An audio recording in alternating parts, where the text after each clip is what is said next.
día de hoy vamos a conversar sobre el tema de colonización y descolonización, precisamente dentro de la intención nuestra de generar una reflexión crítica sobre estos temas.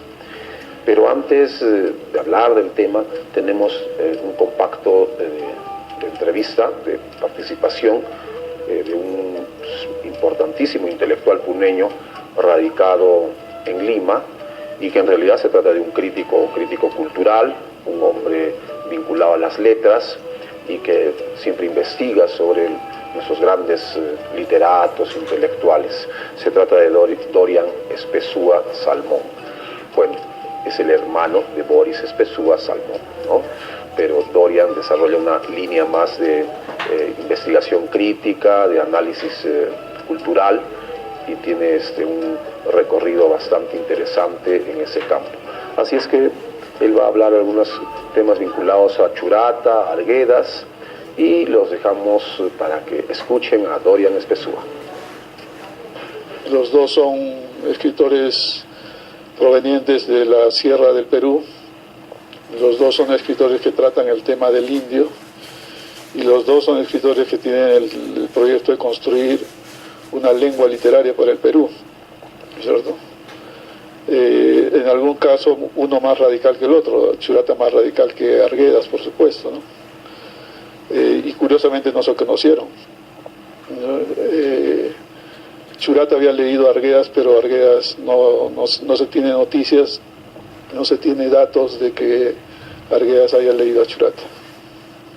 Para resumir las cosas, diremos que el proyecto de Churata es un proyecto étnico, es un proyecto que tiene que ver con lo genético incluso, que consiste en mantener la cultura indígena en la medida posible separado de lo occidental, ¿cierto?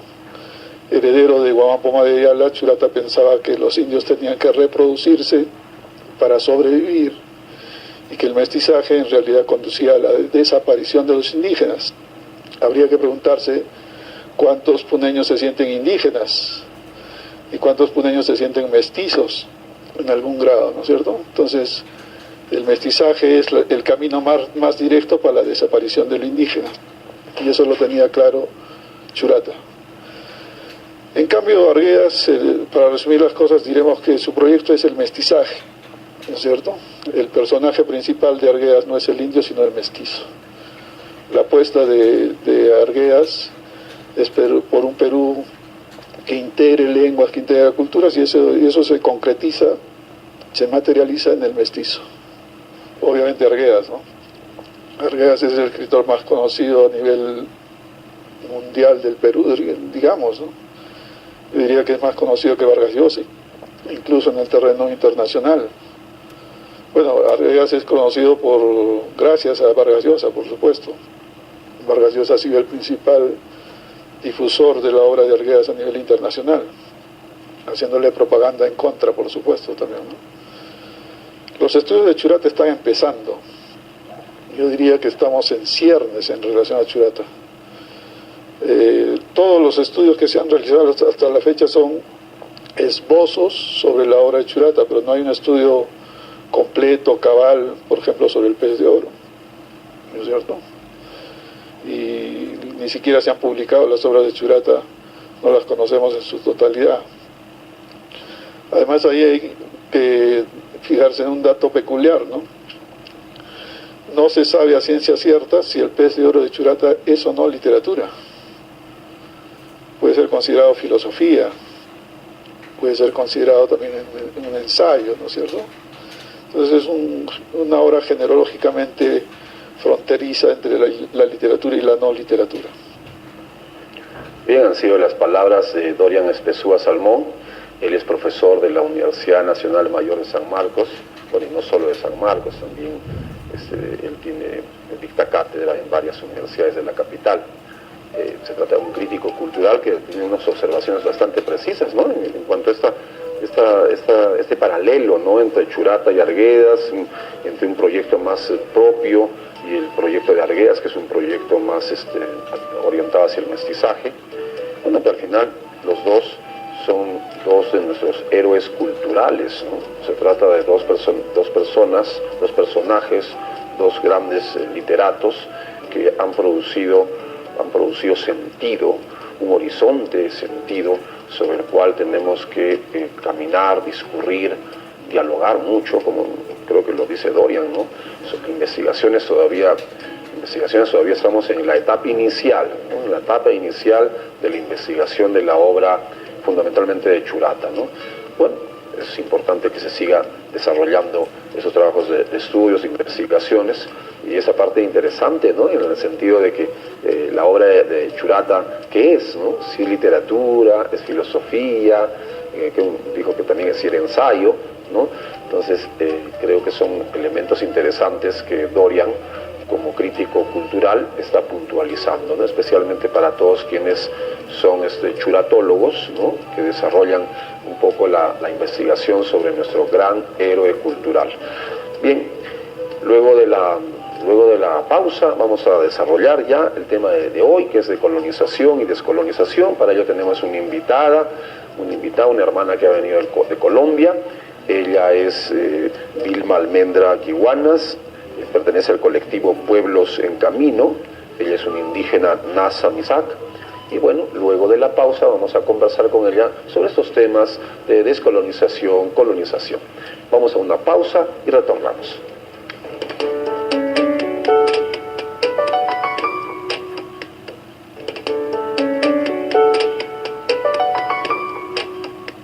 Bien, regresamos con ustedes y ahora sí a conversar sobre el tema de colonización, descolonización, e indicaba que nos encontramos con la hermana Vilma Almendra Quiwanas. Ella es colombiana y pertenece al colectivo Pueblos en Camino. Ella es indígena Nasa Misak. Vilma, muy buenas noches. Buenas noches. Vilma, quizás comenzamos por el nombre del trabajo, del colectivo. El colectivo es Colectivo Pueblos en Camino. Sí. ¿Y en qué consiste? ¿Qué chamba hacen? Bueno, Pueblos en Camino, decimos que no es una institución, no es una ONG y ni siquiera es una organización. Es una iniciativa de muchas y muchos en Abya Yala que estamos empecinados en tejer resistencias y autonomías entre pueblos y procesos. Y tenemos encuentros virtuales por Skype, Hugo Blanco participa muchísimo, y lo que hacemos es como hablar de los temas estructurales que están afectando a los movimientos. Y siempre la voz está desde la gente que está en los movimientos, que está en los territorios y que le está poniendo el cuerpo y la lucha al sistema capitalista. Entonces, Pueblos en Camino facilita los diálogos. Vilma, la primera parte que decías es de que es un colectivo que, claro, es un colectivo abierto, que no tiene, digamos, una personería jurídica, formal, ¿no? Como suelen ser. Creo que eso es, ahí ya se nota un poco la parte un poco de colonial, descolonizadora, ¿no? Que no es una institución formal. Pero tú hablabas y decías que es un colectivo que teje resistencias. Un poco nuestro público, ¿en qué consiste eso de tejer resistencias? Eso, por ejemplo, lo que hemos hecho desde antes de Pueblos en Camino, ¿no? Desde que hacíamos mi compañero Manuel Rosenthal y yo parte del tejido de comunicación de la CIN, de Cauca. Lo que hacíamos era como tratar de mirar más allá de nuestro territorio en qué otros lugares de Abya Yala hay resistencias similares o parecidas a lo que estamos haciendo y qué tipo de autonomía están trabajando. Entonces nosotros compartir la experiencia, cómo están recuperando la tierra los mapuches en el Gualmapu, cómo las y los zapatistas están construyendo su autogobierno desde Chiapas, cómo las mujeres de Kobane están trabajando toda la fuerza de la mujer. Ahorita están hablando de la genealogía, la ciencia de la mujer, cómo las y los compañeros en Venezuela, más allá de lo que pasa de la extrema izquierda y la extrema derecha, está el tercero excluido, que son los pueblos que están afectados y sufriendo todo esta crisis actual, y cómo conocer, entender y compartir experiencias para saber que el enemigo es el mismo, es el sistema económico transnacional capitalista que quiere acumular riquezas y que quiere destruir nuestra madre tierra, y cómo los pueblos y procesos desde los territorios se oponen, rechazan, pero también construyen autonomías y resistencias para la vida. Mencionaste tú una expresión que también es parte de digamos, una denominación de combate, ¿no? Que es cuando nos referimos a América como Abya Yala. Un poco aclaremos ese Abya Yala. Eso también como que parte de la descolonización, no solamente de las cosas que hacemos en la cotidianidad y en la lucha, sino en nombrar las palabras como deben ser. porque los compañeros Tule, Cuna, de Panamá son los que han nombrado el continente, nuestra Pachamama, como Abya Yala. Entonces nosotros siempre hacemos referencia a Abya Yala, que es el territorio que nos cobija a todas y a todos, ¿no? Así. Y aparte que en el origen, la semántica de Abya Yala es interesante, ¿no? Porque significa la tierra fértil, ¿no? La tierra, y que como tú lo dices, ¿no? Es directamente hacia la Pachamama, la tierra fértil. Pero bueno, mencionabas algunos elementos que tienen que ver básicamente con estos procesos de descolonización, ¿no?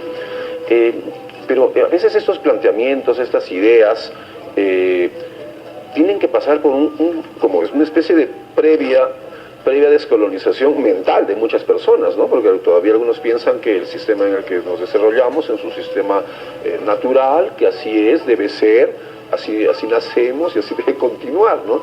Entonces a veces es un problema mental, ¿no? Sí, yo creo que tiene varias fases. El mental, que es como el más complicado de combatir y de reconocer. Nosotros en el Cauca le hemos llamado, siguiendo a uno de nuestros líderes, Manuel Quintín Lame, él hablaba del territorio del imaginario. Entonces nosotros combativamente decimos, sí, de un lado es importante recuperar la tierra al empresario, al terrateniente, pero no para hacer lo mismo que él, sino si no trabajamos y liberamos el territorio del imaginario, lo que pasa es que recuperamos la tierra para ser empresarios y capitalistas como los que nos han esclavizado. Pero si nosotros reconocemos que el territorio del imaginario también está capturado, también está alambrado por una colonia que nos quiere decir cómo pensemos y cómo actuemos, entonces si reconocemos eso, también liberamos nuestro territorio del imaginario. Entonces nosotros ahora, desde Pueblos en Camino, sobre todo Manuel Rosenthal nos dice, hay que liberar los 3 territorios más grandes, ¿no? Hay muchos, pero el territorio de los cuerpos, no solamente de la mujer, que es víctima actual de cantidad de feminicidios en todo el continente, sino también de los hombres y de las mujeres que nos vestimos y nos alimentamos como nos dice el sistema.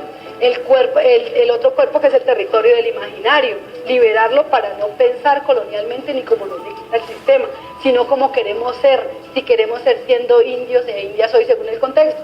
Y el territorio de la Pachamama, de la madre tierra, de un maquihue, que está siendo violentada, silenciada, y también está sufriendo el extractivismo y el exterminio de las transnacionales, ¿no?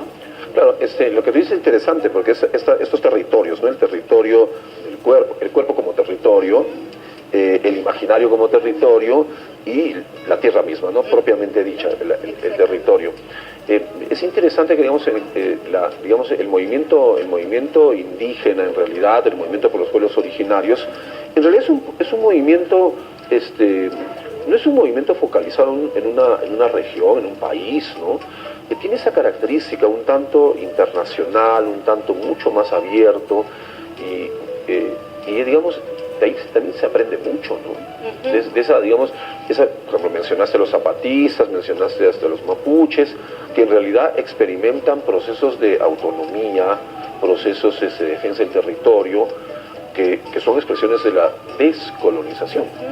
Sí, justamente yo pienso que hay 2 elementos que nos propician esto que estás diciendo. Uno es que la raíz que hay en la Abya Yala de los pueblos indígenas, una raíz que es, pues, como su nombre lo indica, que está obligada, que está enterrada en la Pachamama, y que de ella todos surgimos y que entendemos que somos hijas e hijas de la Madre Tierra. Entonces damos hasta la vida por defenderla y por cuidarla. Y por eso todos estos movimientos de Abya Yala se movilizan, hacen protestas, paralizan las calles para defender la Madre Tierra. Entonces es como una raíz común que nos dice que la tierra es nuestra madre y que tenemos que defenderla. Y la otra es como eso que intentamos hacer desde Pueblos en Caminos, cómo tejer resistencias y autonomías. Entonces, así como nosotros conocemos desde Colombia qué están haciendo los mapuches, qué están haciendo los zapatistas, qué están haciendo los pueblos en Ecuador, estos compañeros también están haciendo eso a través de las tecnologías, apropiándonos de las tecnologías de información y comunicación, porque los medios de comunicación nunca te van a decir, en Colombia la RCN y Caracol no te va a decir qué está pasando con los movimientos en América Latina, pero en las redes sí se puede dar cuenta uno de lo que está pasando, encontrándonos, discutiendo sobre qué queremos como pueblos indígenas frente al sistema que nos está dominando y cómo tejer resistencias alternativas, ¿no? Entonces ese es el tejido de resistencias y autonomías que se cultiva encontrándonos cara a cara y aprovechando, pues también apropiándonos de estas tecnologías de información y comunicación. Así es. es interesante, ¿no? Esa forma, ese enfoque, ¿no? Desde un trabajo coordinado, articulado, ¿no? Y como tú dices, tejiendo, ¿no? Creo que la metáfora es bastante adecuada. Bien, vamos a hacer una pausa comercial y vamos a seguir conversando con Vilma Almendra, que me aclaró también de que Almendra es tu apellido, ¿no es cierto? Vilma Almendra Kiwanas. Hacemos una pausa comercial y seguimos conversando de colonización con una compañera, una hermana que viene desde Colombia.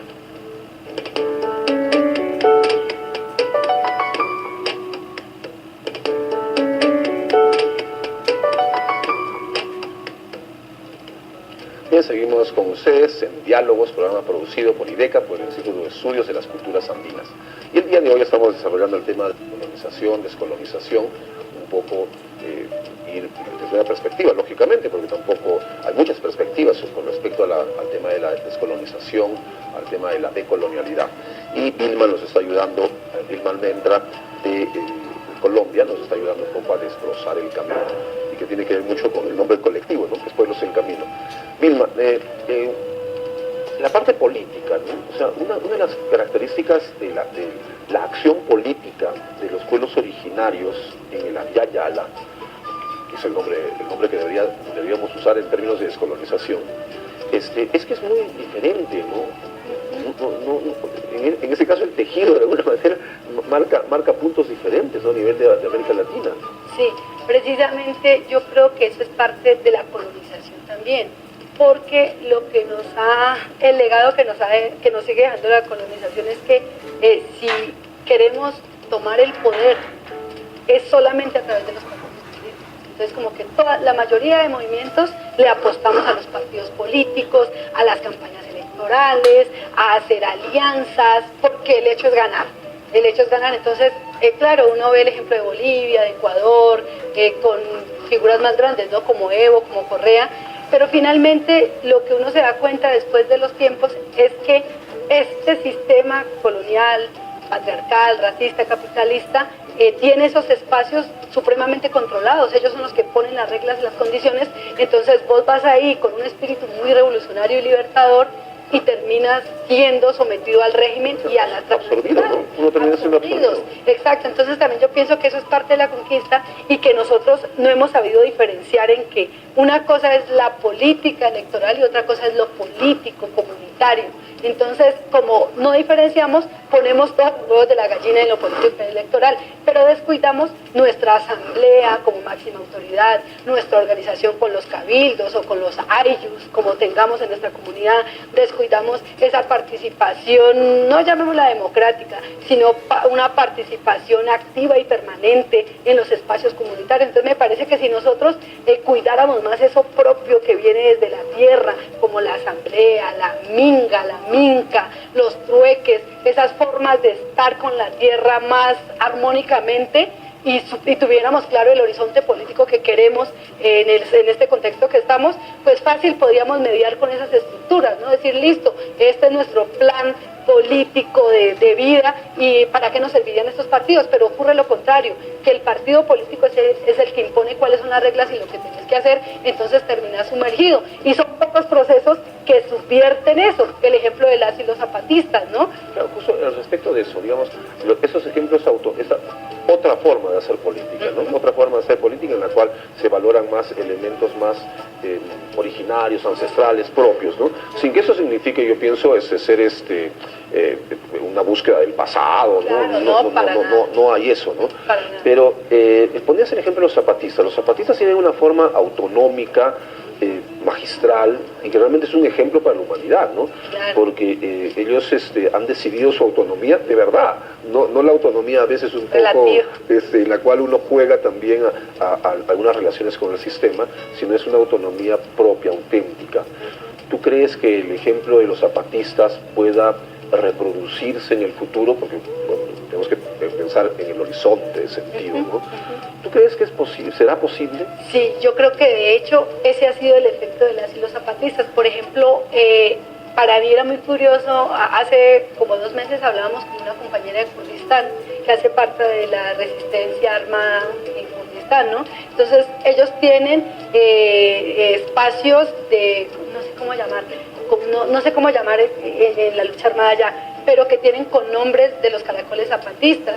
¿Ya? Entonces, y vos ves en Europa una cantidad de colectivos que son referencia al zapatismo. Entonces, la resonancia que ha tenido el zapatismo desde el 94 es impresionante, sobre todo, bueno, en Europa, en América Latina un poquito, porque por ejemplo, yo estando en Colombia, uno habla del zapatismo, a veces la gente ni lo conoce, o alguna gente dice, no, es que son muy radicales, pero como que la esencia, la raíz y lo importante, porque el zapatismo tampoco es una fórmula, ¿no? El mismo compañero de Marcos, que ahora es Galeano, y Moisés nos dicen, la experiencia de nosotros no es una fórmula ni una receta, es un espacio que se brinda una experiencia como para que nosotros nos apropiemos de lo que podemos hacer. Entonces, el hecho de decirle no al mal gobierno, de no recibirle un recurso al mal gobierno y tratar de gestar y parir su educación propia, su salud propia, su comunicación propia, es demasiado subversivo para hoy, donde la mayoría de movimientos estamos supeditados a las migajas que nos da el gobierno y a las condiciones que nos pone para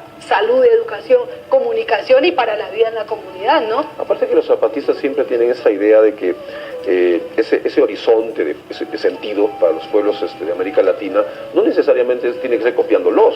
O sea, incluso una de sus máximas de ellos es que no los copien, ¿no? No nos copien, ¿no? O sea, que sea una creación auténticamente enraizada en el contexto, en la realidad de cada país, ¿no? Porque cada país tiene sus particularidades, ¿no? Y bueno, y hablando de las particularidades, ¿no? Colombia, los países andinos, ¿no? Colombia, Ecuador, Perú, Bolivia, tenemos, es cierto, raíces comunes, tenemos un fondo etnocultural común, pero hay particularidades, ¿no? Tú como activista internacional, ¿cómo ves estas particularidades en nuestra región andina? Bueno, no soy tan internacional, pero bueno, he tenido la oportunidad de estar en estos lugares en tiempos corticos y momentos claves, ¿no? Entonces, por ejemplo, justo esta mañana hablaba de esto, ¿no? Que aunque sí tenemos la misma raíz, hay como procesos distintos, ¿no? No conozco muy bien de la lucha acá en Perú, pero tratando de hacer un paralelo en la década de los 60, 70, que también en Colombia se empezó la recuperación de la tierra, ¿no? El movimiento indígena empezó a recuperar la tierra y en el 71 creó su primera organización autónoma, que fue el CRIC. Y entiendo que en los 60, 70 acá estaba el compañero Hugo Blanco, la reforma agraria, recuperando la tierra, pero una diferencia es que acá se crearon, fue como sindicatos, ¿no? Más sindicatos del campesinado y de los indígenas. Y lo que se hizo en Colombia fue una organización indígena, netamente, obviamente con acompañamiento y alianza de sindicatos, pero como que desde allá, desde los 70, como que el legado o los principios fundamentales era unidad, tierra, cultura, y luego asumimos la autonomía, ¿no? Y acá era distinto. Pero una diferencia también que yo veo es que a pesar de que allá hemos luchado por la autonomía y todo, hablando de la lengua materna, nuestro Nazayugüe se ha debilitado mucho y se ha perdido. De hecho, yo no lo hablo, es parte de la colonización, ¿no? Porque mi abuelo, que era el que lo hablaba, y mi abuela, nunca se lo quisieron enseñar a mi mamá ni a mis tías, porque en la escuela los castigaban porque era un lenguaje del demonio, ¿no? Entonces, como por protegerlos, los cuidaron. Pero uno llega aquí a Perú y uno ve no solamente al indígena que está vestido como indígena y vive en la comunidad, sino a gente que aparentemente no es indígena, aunque ser indígena no es de apariencia, ¿no? Es toda una relación social. Aquí la mayoría de gente habla el quechua. Entonces es muy rico conocer y ver cómo, a pesar de tanta muerte, de tanta colonización, esta es una lengua de la tierra que sigue disputándole al sistema y es una lengua rica, hermosa, amorosa, que los relaciona y los teje a todos los peruanos, más allá de la categoría indígena, campesina o mestiza, ¿no? Interesante, ¿no? Interesante cómo nos ven desde fuera, ¿no? Pues sí. Es una mirada desde fuera, ¿no? Y esa valorización al uso de nuestras lenguas, ¿no? Vilma, tú mencionabas que, claro, eres de la comunidad Nasa Misak. Quizás un poquito hablar, ¿no? de los Nasa Misak. ¿Dónde están ubicados geográficamente? ¿Cuál es su tipo de relación con el Estado Nacional, ¿no? Bueno, en Colombia hay 103 pueblos indígenas en todo el territorio. El más grande y más numeroso es el pueblo Guayú, que está en el norte, como la frontera de Venezuela, y nosotros los Nasa estamos en el suroccidente, casi a la frontera con Ecuador, y está el otro pueblo Misak. Son dos pueblos distintos. El pueblo Nasa y el pueblo Misak son dos pueblos que están ubicados en el norte, en el Cauca, perdón, en el departamento del Cauca, al suroccidente del país. La relación que hay con el Estado, pues, desafortunadamente, ¿no? O sea, es una disputa y es una contradicción y es una pelea que tenemos que dar las generaciones actuales.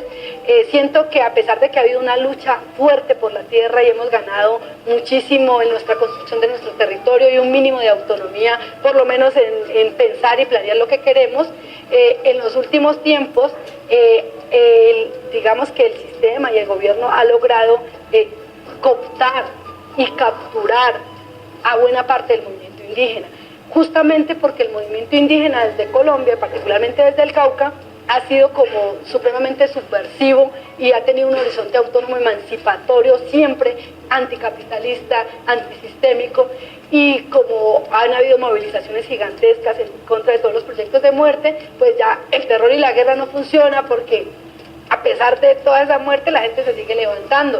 El sometimiento ideológico está fuerte, pero la gente quiere recuperar el territorio del imaginario. Las leyes de despojo están ahí, pero la gente se sigue oponiendo a que la semilla tenga que ser la de Monsanto y no la ancestral. Entonces, a pesar de eso, yo siento que Ana ahorita ha implementado esta estrategia de cooptación y captura de los movimientos. Entonces se roban las ONGs, las transnacionales, a través del mismo gobierno, que es el agente de las transnacionales. Es como robarse un discurso. Sí, es un discurso muy autónomo y emancipatorio, pero lo convertimos en mercancía. Este movimiento es muy grande, pero entonces le inyectamos dinero o le prometemos mucho dinero a nombre del post-conflicto, pero lo supeditamos a las políticas del sistema. Entonces, desafortunadamente, en la actualidad, yo siento, y lo he dicho desde hace los últimos 8 años, estamos en una crisis de legitimidad, una crisis de gobernabilidad desde lo propio, porque estamos muy supeditados al dinero que nos dan las ONGs, las instituciones y el gobierno,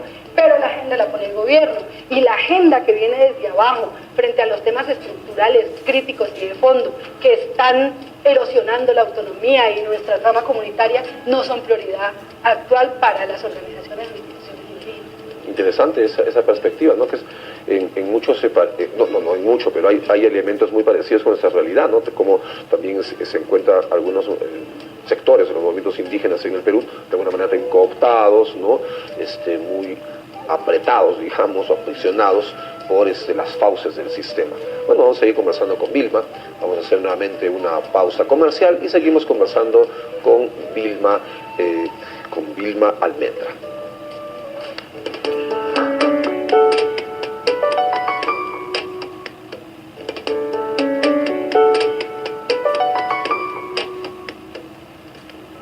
Bien, nuevamente con ustedes y seguimos conversando con Vilma Almendra, perteneciente al colectivo Pueblos en Camino. Ella es originaria indígena Nasa-Misak. Y bueno, estábamos conversando un poco de cómo es la dinámica política, la dinámica en Colombia, y quizás un poco entrar a la razón de tu invitación, que has llegado al Perú. Cuéntanos cómo fue. Bueno, yo principalmente quise venir porque sabía que el compañero Hugo Blanco Galdos estaba presentando su libro Nosotros los Indios. Entonces sabía que iba a estar aquí en Puno en 2 lugares. Y bueno, otro amigo nos facilitó la venida a un taller que él tenía, justificó como los gastos para yo hablar un poquito del buen vivir como horizonte autónomo emancipatorio, pero mi principal, digamos, motivación era venir al compañero Hugo Blanco, porque él ha estado con nosotros en Colombia, él ha sido una inspiración de lucha, de esos que no se venden, de esos que mandan obedeciendo, de esos que cumplen esos principios del zapatismo que son tan interesantes, que bajan y no suben, que convencen y no vencen. O sea, es un ser maravilloso que yo siento que nosotros en Abya le debemos toda esa memoria de la lucha por la tierra, y que es un personaje maravilloso que merece agradecimientos, merece acompañamiento y merece que nosotras y nosotros, los indios, aprendamos y sigamos aprendiendo de la lucha que él nos ha enseñado. Entonces por eso estoy aquí. Desafortunadamente ya mañana me voy, pero he estado muy contenta compartiendo con mi compañero Hugo Blanco. Claro, en realidad se trata, Hugo Blanco realmente está en la memoria colectiva de la población, es parte de la historia del Perú. Desgraciadamente hay un... en el caso nuestro también, lo que tú hablabas de esta suerte de presencia del Estado Nacional, de la presión, también nosotros desde la época de la reforma neoliberal que tuvimos en la década del 90 con el ingreso de Fujimori al poder, como que hay una costra neoliberal mucho más fuerte en nuestro país y a veces invisibilizan temas, personajes, procesos de la historia, y creo que un caso es el Hugo Blanco, ¿no? Digamos, la prensa capitalina especialmente no le toma mucha importancia, pero claro, como tú dices, realmente se trata de un personaje fundamental en la historia, no solamente del Perú, sino de América Latina, ¿no? Por esa lucha por la tierra y ser uno de los primeros que en la práctica desarrolló el mandar obedeciendo, ¿no? El mandar obedeciendo, que es toda una filosofía política en realidad, ¿no es cierto? Exactamente, para nosotros Hugo es esa inspiración porque además, a pesar de que él ha estado en esos lugares del poder, porque el pueblo lo ha mandado y el pueblo lo ha elegido, él no se ha amañado ahí. Él no ha querido estar ahí, él no ha querido hacer un nido en el árbol del sistema, como dicen los compañeros más, algunos que son más radicales. Entonces él precisamente él lo que nos ha enseñado es eso, dice, meterse ahí es solamente para aprovechar la campaña y hablar de los temas que nos atraviesan y cómo resistir, pero no para hacer nido ahí, porque la mayoría tienen precio y se venden. Hugo Blanco ni se cansa, ni se rinde, ni se vende, y está siempre con los movimientos. Ahora mismo, a sus más de 80 años, está compartiendo experiencias en todo el mundo. Donde la gente está levantada contra el sistema, Hugo Blanco está. Donde la gente está sembrando y pariendo autonomías, Hugo Blanco está. Entonces es un ser maravilloso, incomparable, que nos respira vida y respira tierra permanentemente.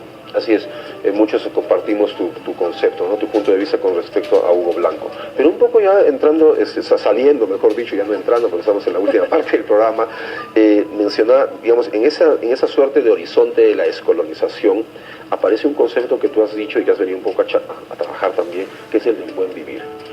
¿Cómo manejas tú este concepto, esta realidad, esta práctica, esta filosofía en realidad del buen vivir?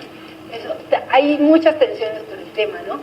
Porque pasa lo mismo que con el tema de interculturalidad, multiculturalismo, que a veces es que el mismo sistema se apropia de cómo lo nombramos los pueblos, pero para mercantilizarlo y para hacer nichos en la academia también. Entonces, eso mismo puede estar pasando hoy mismo con el buen vivir, ¿no? Como también miremos a Evo y miremos a Correa.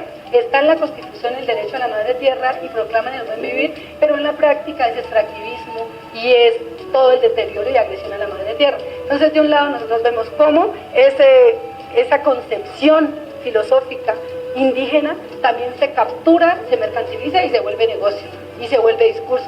Pero también está como la disputa de los pueblos de tratar de rescatar o por lo menos revitalizar los principios concretos que Hugo Blanco nos menciona, ¿no? Colectividad, asamblea, amor a la Pachamama, que no prime la economía por encima de la Pachamama, sino que la Pachamama es sagrada y que la economía se debe supeditar a la Pachamama.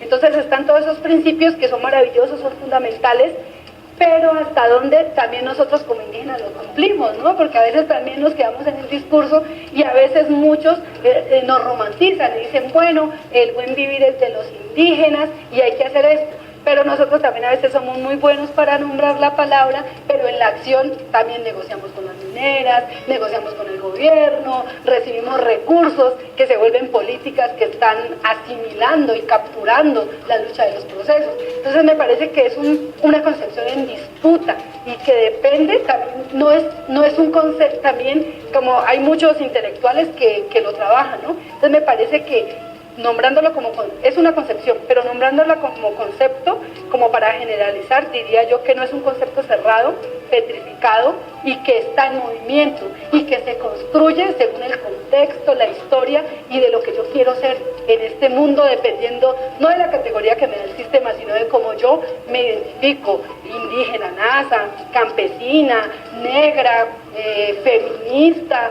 Como yo me identifique es que yo construyo ese buen vivir. Yo lo estoy pariendo desde mi cotidianidad, pero el contexto me lo determina. No es una, como dicen las y los zapatistas, no es una fórmula que el buen vivir salió de los indígenas y entonces vamos a hacerlo y vamos a hacerlo todos porque ellos lo dicen. No, hay contradicciones, hay tensiones y es una construcción permanente. El buen vivir es una concepción en movimiento que estamos pariendo permanentemente. Y es una concepción en movimiento que recogiendo nuestra ancestralidad se proyecta al futuro, porque también hay, en el momento en que te escuchaba hay mucha crítica al concepto, a la nación, a la categoría, indicando, bueno, pues el buen vivir es de los pachamamistas, ¿no? Lo que están esperando que se restaure el Tahuantinsuyo, ¿no? Una cosa que en el Perú mucho se ha repetido como crítica, ¿no? La restauración del Tahuantinsuyo. Pero no, eso que tú indicas es interesante. Esta idea, esta práctica en movimiento, que más bien es una apuesta hacia el futuro, porque estamos en una época, la historia de la humanidad nos ha llevado a que producto del sistema capitalista, el extractivismo, realmente cualquiera puede pensar que las horas, los días, los años de la Tierra están contados, ¿no? Y realmente la salida es una salida desde la filosofía de los pueblos originarios, ¿no? Desde ahí, y no solamente desde la filosofía, sino de la acción propia, ¿no? Exactamente. Y justo ahorita que decís esto del futuro, me hiciste acordar de un compañero indígena Tupinambá, del norte de Brasil, el compañero Rosalio, que estaba en una de las aldeas que estaba recuperando en el 2012. Y él decía, es que el indio es futuro. ¿Y por qué nos decía eso? Decía porque si nosotros, frente a este sistema dominante que quiere dañar todo, recuperamos el amor por la madre tierra, nosotros somos futuro. Entonces el futuro está en las raíces de la madre tierra y en defenderla, porque si el extractivismo acaba con todo, pues va a acabar con nosotros también. Entonces como que esas concepciones y esas motivaciones viene de gente que está enraizada y que está obligada a la madre tierra y que no cree mucho en el progreso y en el desarrollo, aunque nos lo imponen en todas partes, en lo que comemos, en lo que nos vestimos y en lo que hacemos. Y es como una ruptura, ¿no? Es una ruptura y es una subversión frente a eso frente a esas políticas que son permitidas y que nos dicen qué hacer, ¿no? Y es el espíritu filosófico y práctica concreta de los pueblos. Lo que acabas de decir es interesante, ¿no? Cómo nos, no sé si la palabra existe, pero nos introyectan, ¿no? la idea de la noción del progreso, el desarrollo, como salida al bienestar, ¿no? O sea, el bienestar como sinónimo de progreso material, económico, etcétera, ¿no? Cuando realmente el desarrollo, el progreso, hay que un poco cuestionarlo, resemantizarlo y realmente ver que en el buen vivir, en el bienestar, desde los planteamientos de los pueblos originarios está la salida, ¿no? Bueno, en realidad, todo eso, el buen vivir también es una cosa, como tú dices, ¿no? Un concepto en movimiento, ¿no? Y ahí me haces acordar de Hugo Blanco también, cuando dice, pensando en esto de desarrollo y progreso, y que lo que hace la conquista, ¿no? Es civilizarnos.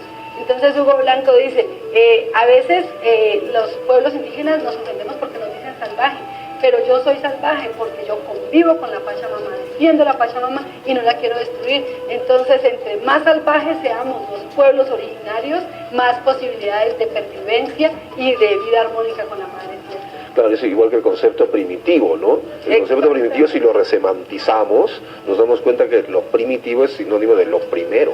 Exactamente. ¿No? Es lo primero, no es que sea, entonces de parte, bueno, también es una lucha luchar con las palabras también, luchar con los conceptos, ¿no? Y tratar de resemantizarlos y buscar un horizonte, ¿no? Bueno, Vilma, ha sido un placer estar contigo, esperamos que no sea la primera vez que llegues al Perú y en particular a Puno, y que, bueno, siempre te vamos a acoger, ¿no? Además, el día de hoy estamos con todo el equipo de IDECA, ¿no? Si habíamos un plano general o un paneo, estarían todos, ¿no? Sí, todo el equipo está el día de hoy, nos sentimos muy contentos. Bueno, de esta forma estamos llegando al punto final, agradecemos a Vilma. Vilma, ¿cuándo te vas? Me voy mañana a las 5 de la mañana. Uy, tempranito te vas. Bueno, ya pues. Muchas gracias por la invitación. Ya sabes que acá tienes unos amigos que te queremos mucho y que las puertas siempre están abiertas, ¿no? Muchas gracias. Igualmente en Colombia, cuando vayan allá son bien recibidos. Gracias. Muchas gracias, Vilma. Bien, hace unos pequeños anuncios de la institución.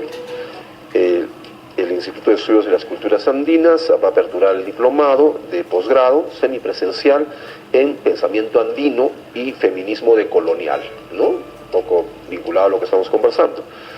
y se van a desarrollar aportes teóricos y nuevas apuestas a la investigación intercultural. Entonces no se olviden, idecaperú.com es el lugar en el que nos encuentran en la red.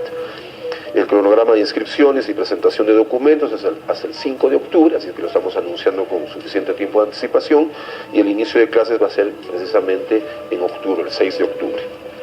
Otra información de la institución: el 2 de septiembre en Ocubiri se desarrollará el taller de actualización en liderazgos comunitarios y procesos de autonomía de los pueblos originarios. Entonces es una actividad que estamos desarrollando en IDECA y va a ser en Ocubiri. El 9 de septiembre se desarrollará el curso taller de actualización con la Organización Juvenil de Jóvenes de Juliaca, fortalecimiento de liderazgos colectivos juveniles con la perspectiva intercultural. Y finalmente, no se olviden que IDECA tiene su programa de radio que va todos los días miércoles en Pamama a las 9:30 de la mañana. Y el día de mañana se va a tratar el tema de historia de las rondas campesinas. Historia de las rondas campesinas, interesante tema, porque las rondas campesinas son un dispositivo, un mecanismo que le hace pues el paralelo a la justicia formal, pero entonces hay una revaloración de las rondas campesinas como una forma de justicia comunitaria, justicia que debe ser incorporada a la vida cultural, a la vida social de nuestro país, ¿no? Estamos en esa apuesta también de esta justicia intercultural, y mañana vamos a hablar de las rondas campesinas, historia precisamente de las rondas campesinas. Bien, de esa manera llegamos a nuestro punto final. Muchísimas gracias, y con respecto a diálogos, nos vemos la próxima semana como hoy.